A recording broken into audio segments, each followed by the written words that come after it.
Hello, everybody. I'm science fiction, fantasy, horror, and middle grade author Adam Troy Castro, enduring the suffering of social distancing, like the rest of you, doing my part to try to keep the spread of this virus as slow as possible. And this is a very dangerous time, and it is a very important time for us throughout the world. And I want to say that those of you who are actually cooperating with the social distancing guidelines are heroes. What I want to say also is that books are very important. Reading is very important. And these things help keep us from going insane while all this is happening. Like many writers, I am doing my part by providing some short stories to entertain you while you're home. And this is the very short one, bunch of years old, Field Trip, and I hope you enjoy it. Field Trip again. Even the damned get days off. It doesn't happen often. Not once a week or even once a decade. But there are days off, several times a century. And the management scrupulously keeps the tormented souls informed just how long they have to wait until the next one comes. Alas, the only form of entertainment when hell shuts down is to climb out of the tar or the slime or the boiling maggots and file into the charter buses. Today, one bus was taking its shell-shocked collection of damned through the deserts of New Mexico. The demon acting as tour guide and bus driver spent the entire 5-hour duration of the drive leading his troops in song, segueing from the greatest hits of ABBA to the collected oeuvre of Andrew Lloyd Webber. Those damned who died before the heyday of said artists, or who merely did not know the words, had been handed dittoed songbooks so that they could follow along. Most of their voices were indistinguishable from piteous wailing. But then they'd all been piteously wailing for so long that it was the only sound most of them remembered how to make. Not that the demon minded.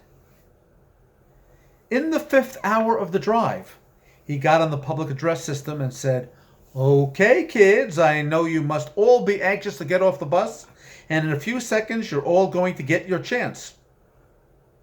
The damned emitted the obligatory, if understandably dispirited, yippee. The bus slowed and pulled off the road into a dusty lot occupied by a silvery, metallic house trailer, at least 3 decades old, and behind it an area hidden from view by a 20-foot wooden fence. The trailer bore a battered and faded sign reading, World's biggest ball of string. 8th wonder of the world. Pictures, souvenirs, Coke, manager's office. As the bus stopped to As the bus slowed to a stop, the trailer's screen door swung open and a leathery old woman with straggly, unkempt white hair stepped out and waved. Somewhere near the back of the bus, Ted Bundy emitted the kind of noise made only by the terminally appalled. "String?" he said. "You took us to see string?" "Not just string," said the demon. "The world's biggest ball of string. Come on, people, I want everybody to form 2 lines sticking by their buddy." But string?" "Precisely, and if you persist in this attitude, you're going to ruin it for the rest of us." The damned filed off the bus, shuffling their feet in the manner of bored and listless school children, just barely tolerating the class trip to the art museum. As they passed the old woman, who seemed perfectly at ease with their mad eyes, their soot-streaked jaws, and the steam that still rose in waves from their skin, she stamped the backs of their wrists with red ink from a pad.